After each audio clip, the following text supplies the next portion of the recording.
Yesterday's school shooting in Littleton, Colorado has sparked reaction and opinions from all over the country. Robert McWilliams, superintendent and high school principal of the Union School District, called the act irrational.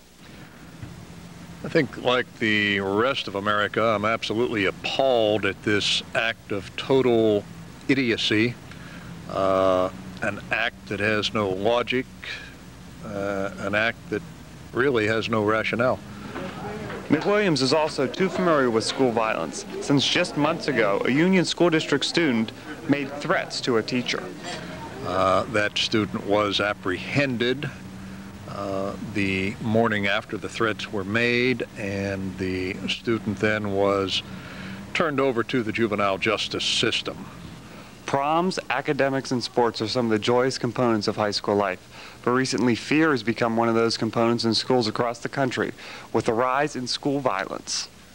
I think, again, most districts, we have heightened our security procedures, keeping most of the doors locked, demanding identification passes, that type of thing from visitors.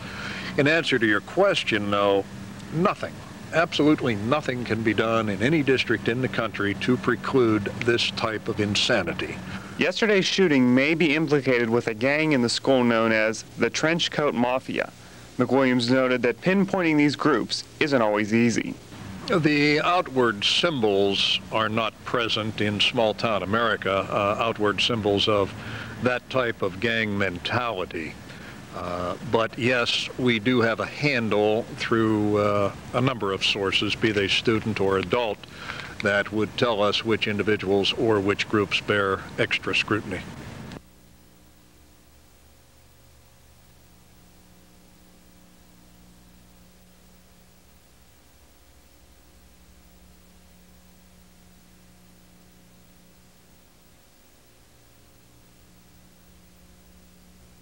Like to say skateboarding is not a crime, like everybody says. There's been much talk over the last few months about skateboarding in Clarion, but this time Borough Council may have an answer. It's not illegal to ride a skateboard on the sidewalks. I mean, this problem started a few weeks ago when skateboarders from Clarion and surrounding communities went to Borough Council to ask for a skateboarding park. We're now getting some answers to their questions from Borough Council member William Miller. And really have come up with the idea that there's no money to set up a park that would really do the job for what these youngsters want. And so I'm coming up with hopefully some ideas. There's a place in Butler they might go. I've encouraged them to, maybe talk with their individual churches to see if there'd be a possibility that they could go to those parking lots. But Miller went on to say that this whole event may not have happened if the skateboarders would have just used common sense. I think common sense behavior would be the order of the day. I mean, Miller's not asking the skateboarders to give up their hobby, but rather to relocate. I'm a coach. I want these people, they're athletes. I want them to be able to participate. And they can participate anywhere on any borough sidewalk, but why they choose Main Street where there are a bunch of people is beyond me. So go to some side streets. Yeah, anywhere. Okay.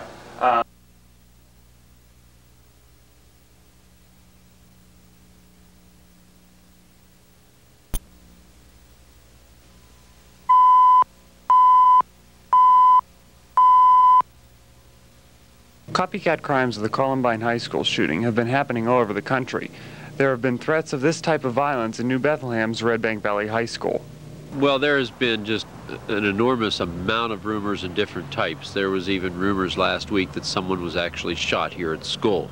Rumors of a bomb threat, rumors of threats of violence, and basically a copy of Colorado incident. And we have not found anything to substantiate any of these rumors. Obviously, no one was shot last week. We did have some windows broken out during the evening with a pellet gun. But in any incident like this, parents and community members are concerned and are informed by the school district. We sent out a memo to all the parents. I spoke to the 500 people, over 500 people in attendance here on Friday evening, again trying to tell them the truth, the fact that these rumors are not true as best as we know, but it just continues to flare up. The memo that was released to parents states that school officials have fully investigated all rumors and leads, and to date there has been nothing discovered to cause alarm or to substantiate any threats in the school. There are also some physical security measures in place. Well, we have started to lock all the doors except the main doors. But the district is handling the situation, but stresses that there have been no actual threats. Supposedly there were supposed to be symbols or cards or something placed in lockers or book bags, and every one of those that we've followed up with have not been, or some of the students have never received any type of threat.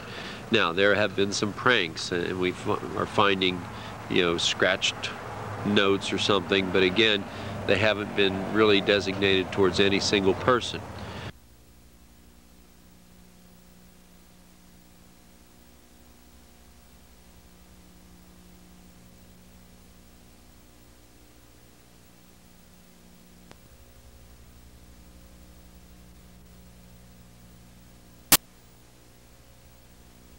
The fire is completely out at this time.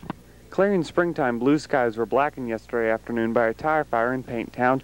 The smoke, which could be seen for miles, was caused when some 3,000 to 4,000 tires ignited quickly, and brush surrounding the area also caught fire. According to reports, the tires were dumped by a family member of a former owner. Shipmentville Fire Chief Bruce McLean reported that the owners have been talking with the Department of Environmental Protection in regards to cleaning up the tires. From my understanding, the Department of Environmental Protection and the owners were working on trying to get this cleaned up. Okay. I don't know whether there was a grant. I don't know how far into it they were, but okay. they knew. They both sides knew there was a risk there, and they were working to get it taken care of. The fire was fought by Shipmentville Elk Township firefighters, as well as Knox and Farmington Township firefighters. One firefighter was treated at the scene for heat exhaustion. Kyle Stabler of the Shipmentville Fire Department was treated at the scene. The investigation continues. No, I don't. That's still an investigation between myself and the Pennsylvania State Police Fire Marshal Division.